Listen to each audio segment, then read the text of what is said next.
Hi everyone, welcome back to Pine Hat. Tonight, we're doing something a little different. Instead of going deep on a single character or a single theory, we're going to take a step back and look at the entire show, episode by episode, and sort them into 7 levels. Level 1 is the controversial. Level 2 is where things get a little rough. Level 3 is mid. Level 4 is the good stuff. Level 5 is where the show really starts cooking. Level 6 is the bangers. And level 7, those are the episodes that made Gravity Falls one of the most loved animated series ever made. Now, before anyone says it, yes, Gravity Falls is genuinely hard to rank. Alex Hirsch built this show with so much care that even the weakest episodes have something worth watching. So when we say an episode is mid or trash or controversial, we say it with respect. This is a show that earned our trust, and that means we can hold it to a high standard. If you're here to fall asleep, get comfortable. This is going to be a long, slow journey through Gravity Falls, through its mysteries, its characters, and the episodes that defined it. All right, let's begin. Now, Gravity Falls is a Disney show. It aired on Disney XD. It was aimed at kids, and yet, somehow, it still managed to produce episodes that sparked genuine controversy, the kind of conversations that went well beyond YouTube comment sections. Our controversial episode tonight is Season 1, Episode 17, Boys Crazy. On the surface, this sounds like a fun, lighthearted episode, and for the first few minutes, it almost is. Mabel and her friends, Candy and Grenda, are obsessed with a boy band called Several Timies. If you've never heard of them, imagine every early 2000s boy band you can think of, put them in a blender, and what comes out is Several Timies. 5 guys, identical outfits, perfectly choreographed dance moves, and lyrics that make absolutely no sense. The girls are desperate to get backstage at the concert, and when they finally manage to sneak in, they discover something deeply strange. The boys are not just performers. They're scientifically engineered clones, created in a lab, kept in cages, and forced to perform by a manipulative manager named Ergman Bratzman. So Mabel does what Mabel always does. She rescues them. She brings them back to the Mystery Shack, gives them a room, lets them run free, and for a few scenes it's actually sweet. The clones are discovering the world for the first time. Grass, open sky, the concept of a shower. It's played for laughs and it mostly works. But then the episode turns. Because Mabel realizes she doesn't want to let them go. Even after their manager gets arrested, even after the boys are finally free, Mabel hides that information from them. She keeps them locked in the basement. She becomes, in her own small way, exactly what she rescued them from. The show does eventually call this out. Dipper confronts her. Mabel admits she was wrong. The clones get released into the wild in a scene that's genuinely beautiful in how strange it is. But here's why this episode is controversial, and why it lands at level 1. The B-plot. While Mabel is dealing with the boy band situation, Dipper discovers that Robbie, Wendy's boyfriend, Faz, has secretly embedded a hidden subliminal message in a song. A message designed to make Wendy fall in love with him, and Dipper uses this information not to protect Wendy. He uses it to try to break them up. He pulls Wendy aside, plays her the reversed audio, and waits for her to dump Robbie so that he, Dipper, can swoop in. Wendy figures this out immediately. She is furious, not just at Robbie, but at Dipper too. Because Dipper didn't tell her because he cared about her safety, he told her because he wanted something from it. And this is where fans got genuinely divided. Some viewers felt the episode was brave for showing Dipper in a morally grey light, forcing him to reckon with his own selfishness. Others felt the show didn't push back hard enough, that Dipper got off too lightly for what was, essentially, manipulation disguised as concern. The IMDb rating for Boys Crazy sits at the very bottom of the entire series. It is, by the numbers, the lowest rated episode of Gravity Falls. Not because it's poorly made. The animation is fine, The jokes land, but it's the only episode in the run where both main characters behave in ways that are genuinely hard to defend, and the resolution feels a little too quick and a little too clean. It's a flawed episode from a show that usually handles its flaws with much more grace, and that is why it lives at level 1. Every great show has that one episode, the one that makes you pause the video, stare at the ceiling, and think, who approved this? For Gravity Falls, that episode is Season 2, Episode 16, Roadside Attraction. Let me give you a little context before we talk about the episode itself. By the time Roadside Attraction aired, Gravity Falls was deep into its endgame. We had just come through Not What He Seems. We had just met Stanford Pines. The Weird Mageddon arc was on the horizon. Bill Cipher's shadow was over everything. The show had built extraordinary momentum, and every episode felt like it was pushing toward something enormous. And then this episode aired. Roadside Attraction is a road trip episode.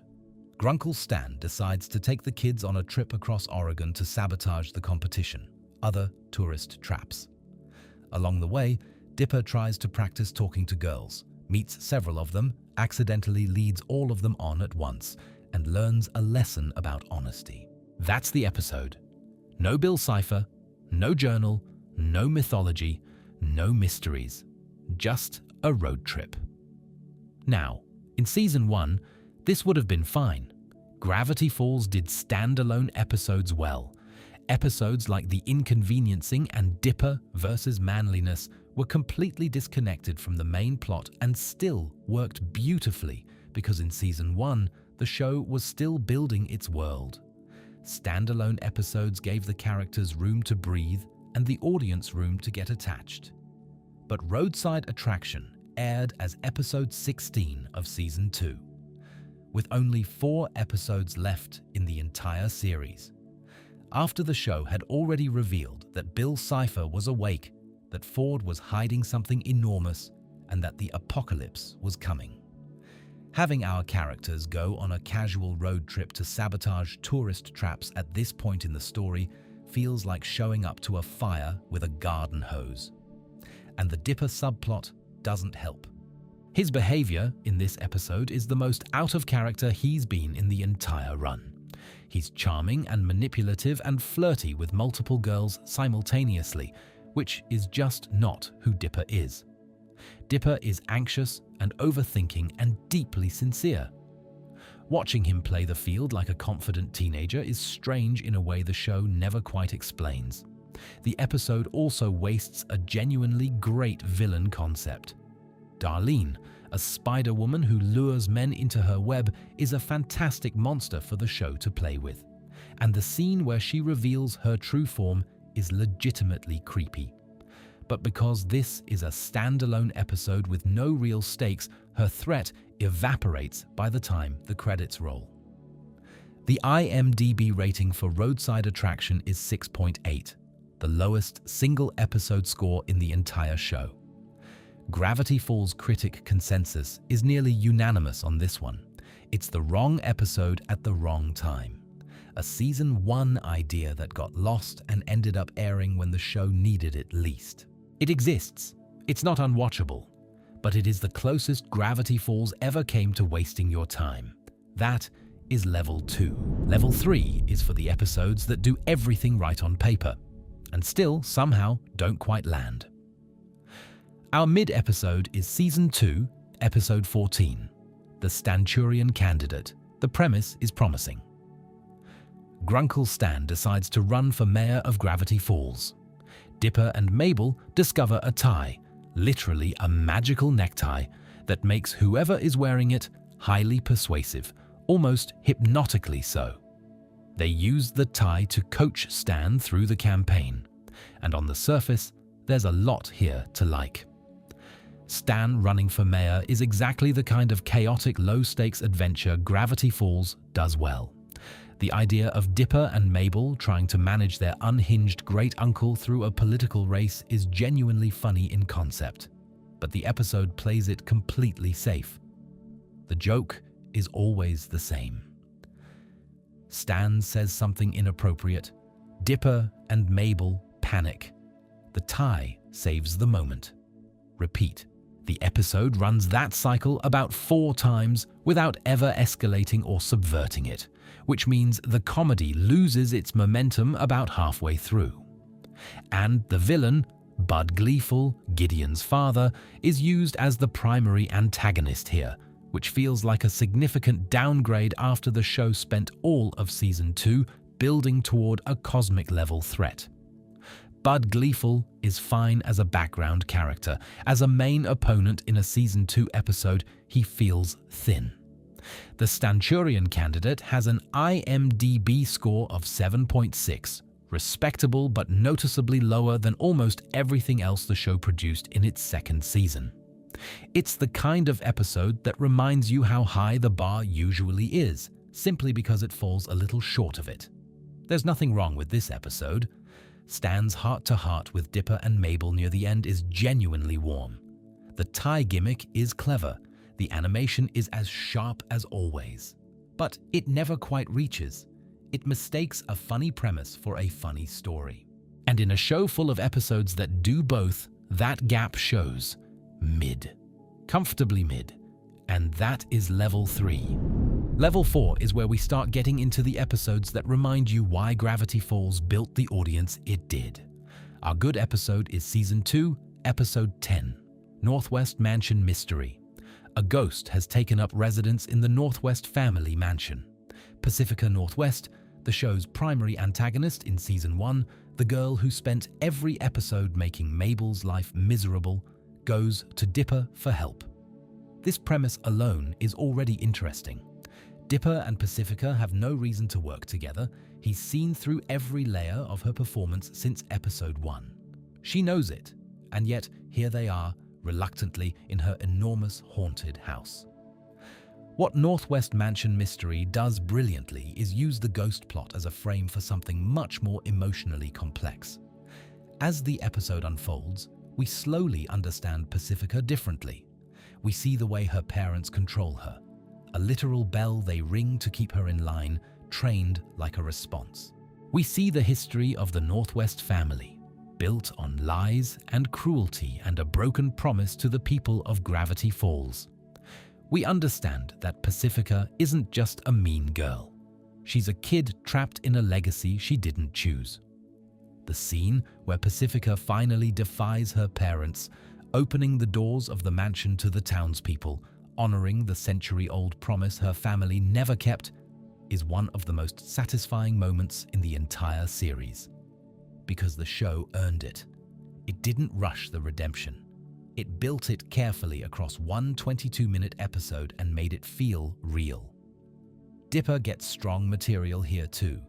His ghost-hunting instincts are sharp, his timing with Pacifica is excellent, and the moment where they almost share something genuine before pulling back is handled with real delicacy. This episode also contains one of the most legitimately unsettling images in the series: the ghost transforming the Northwest guests into wood. The animation is gorgeous and deeply uncomfortable, exactly the kind of beautiful but wrong imagery that made Gravity Falls unlike anything else on Disney at the time. IMDb rates Northwest Mansion Mystery at 8.6. That puts it solidly in the top tier of the first 2/3 of the season. Strong, confident, and emotionally resonant. Level 4. The good stuff. Level 5 is for the episodes that don't just entertain, they shift things. They change what the show is and what it can do.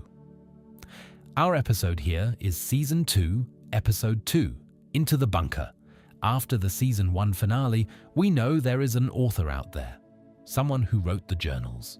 Someone who has been documenting the supernatural in Gravity Falls for decades.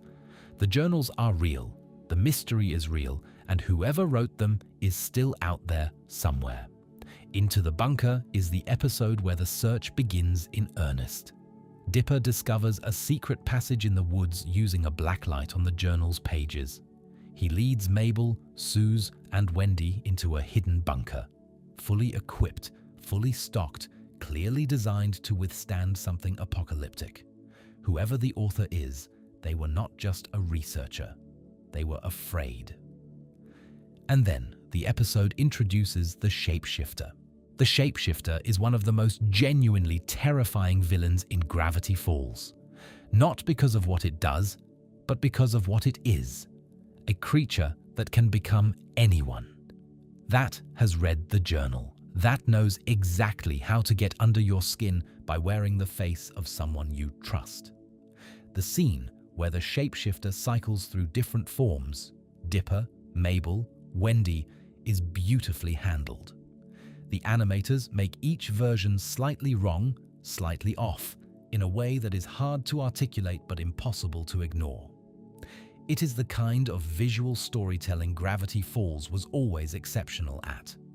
But what makes Into the Bunker a level 5 episode is what happens between the supernatural sequences. Dipper has been carrying his feelings for Wendy since the very beginning of the show. And in this episode, he finally tries to tell her. It doesn't go the way he planned. It never does. But the way the show handles that conversation, gently, honestly, without making anyone the villain, is quietly remarkable. Dipper doesn't get what he wanted, and yet by the end of the scene, the friendship between him and Wendy is stronger than it has ever been.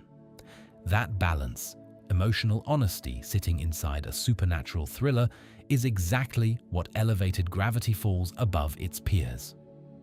Into the Bunker is the episode where Season 2 announces, clearly and confidently, what it intends to be. IMDb rates it 8.5. One of the strongest episodes of the season, and by the time it's over, you understand that the show is no longer playing small. Level 5. Getting better.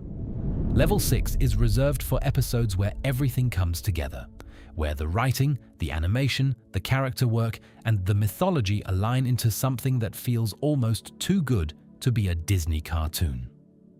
Our banger is Season 2, Episode 11, Not What He Seems. From the very first scene, this episode is different. Agents Powers and Trigger, the government agents who have been circling the Mystery Shack since the beginning of the season, finally make their move. They have evidence, they have a warrant, and they arrest Grunkle Stan in front of Dipper and Mabel before the kids have any idea what is happening. What follows is arguably the tensest, most carefully constructed episode Gravity Falls ever produced. As Dipper and Mabel dig into Stan's records trying to clear his name, everything they find makes it worse. False identities, a stolen name, decades of lies. The man who raised them, who kept them safe all summer, who they thought they understood. He is not who he said he was. He is not even who they thought he was. The floor keeps dropping out from underneath them. And underneath the Mystery Shack, the portal is active. It has been building towards something enormous. The energy readings are catastrophic. If it activates fully, it could tear a hole in the fabric of reality itself. The government agents believe Stan built it as a weapon. Dipper begins to believe them.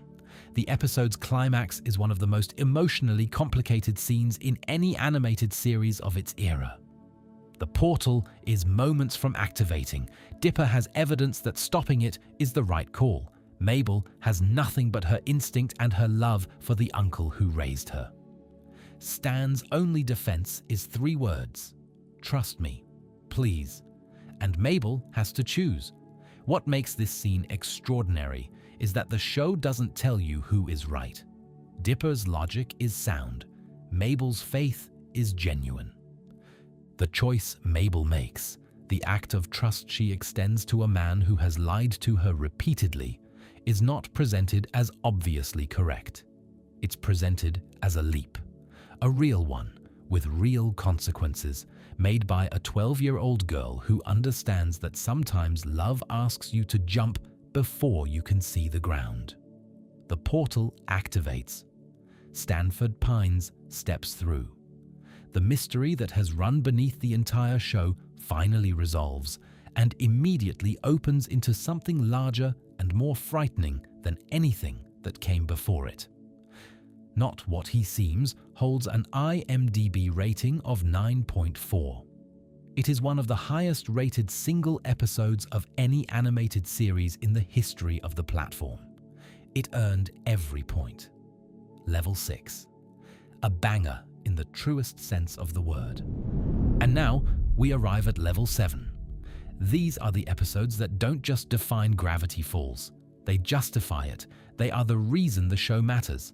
They are what you think about when someone mentions Gravity Falls years after you last watched it. There are 2 episodes that belong here, and honestly, you could argue they're really one story told across 2 episodes, but we're going to honor them separately because they each do something extraordinary on their own terms. First, Season 2, Episode 12, A Tale of Two Stans. After the events of Not What He Seems, we finally have answers. Stanford Pines is back. The mystery of the portal is solved, and now someone has to explain 30 years of lies. A Tale of Two Stans is a full flashback episode. It takes us back to the beginning, to New Jersey, to a small house near a beach called Glass Shard Beach, to 2 brothers who once had everything ahead of them. Stanley and Stanford Pines grew up with the same face and completely different futures mapped out for them. Stanford was brilliant, a mind that made adults stop and stare, a kid who won science fairs and earned the attention of universities before he'd even finished high school. Stanley was Stan, a troublemaker, a schemer, a kid whose best quality was how much he loved his brother, even when his brother was being celebrated in rooms Stan was never invited into. The episode shows us how Ford's work on the portal, his obsession, his isolation, his growing paranoia, drove a wedge between them. And then it shows us the moment everything broke. A fight, a machine, a push that neither of them intended to have the consequences it did. Ford falling into the portal is one of the most painful moments in the entire series, precisely because it isn't anyone's fault. It isn't a villain's cruelty.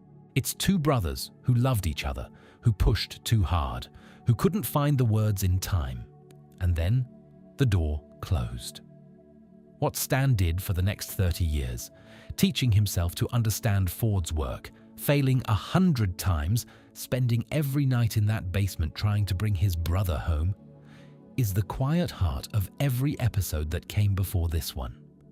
The vending machine, the portal, the lies, all of it was for this. The scene where Stan finally activates the portal, when it works, when Ford comes through. And then immediately, before any of that can be processed, the brothers are fighting again, is heartbreaking in the most honest way. Because that is how real estrangement works. You can miss someone desperately and still not know how to reach them when they're finally standing in front of you. A Tale of Two Stans holds an IMDb rating of 9.2. It is the most emotionally complete backstory in Gravity Falls and one of the best standalone episodes the series ever produced. And then, Weirdmageddon 3, Take Back the Falls, Season 2, Episode 20, the final episode of Gravity Falls. Full stop. Bill Cipher has won, or as close to winning as anything in this show gets. Gravity Falls is under his control. Reality has fractured. The remaining survivors are barricaded inside the Mystery Shack, the one place Bill can't seem to touch for reasons nobody fully understands yet. What follows is 44 minutes of everything Gravity Falls has ever been, firing at full power. The survivors build a giant robot, a mech made out of the Mystery Shack, pieced together from the junk and trinkets and memories that Stan spent his whole life collecting. It is the most absurd, most beautiful, most fitting thing this show could have done. The Mystery Shack, the tourist trap, the monument to Stan's cons and gimmicks and desperate love for his family becomes a weapon. It becomes the thing that fights back. The battle with Bill Cipher is everything the show promised. But the episode's true emotional peak comes later in a quieter scene. Bill gets inside Stan's mind. And the only way to destroy him, the only way to end this, is to destroy everything inside Stan's head at the same time. His memories, his identity. 30 years of sacrifice and love and stubborn refusal to give up. Ford performs the memory wipe. Stan goes blank, quiet, gone. And then the kids come in. And slowly, through stories and laughter and the weight of a summer neither of them will ever forget, Stan begins to come back. Not all the way, not immediately, but enough. It is one of the most genuinely moving endings in animated television. Not because it's triumphant, though it is, but because it's earned. Every single piece of it was built over 2 seasons and 40 episodes, and when it pays off completely. The final scene, Stan and Ford sailing away together, finally beginning to repair what broke between them, lands with a quiet, devastating grace. Weirdmageddon 3 holds an IMDb rating of 9.4. It is tied with Not What He Seems as the highest rated episode of the series. And that is exactly right. These 2 episodes are level 7. They are legendary. And they are the reason that years after Gravity Falls ended, people are still watching it, still talking about it, still finding something new in it. So that's our 7 levels of Gravity Falls. Level 1, the controversial, boys crazy, and the episode that showed us our heroes weren't always heroic. Level 2, the rough one, roadside attraction, the wrong episode at the wrong time. Level 3, the mid, the Stanturian candidate, a good idea that never quite became a great episode. Level 4, the good, Northwest Mansion mystery, and the redemption arc of a character nobody expected to care about. Level 5, getting better. Into the Bunker, where the Season 2 version of the show introduced itself properly. Level 6, the banger. Not What He Seems, and the most important choice Mabel ever made. And Level 7, the legendary. A Tale of Two Stans and Weirdmageddon 3, Take Back the Falls. The episodes that made Gravity Falls immortal. Let me know in the comments what your ranking would look like. And if you think I got something wrong, I'd love to hear it. Thank you for spending this time with us. Good night.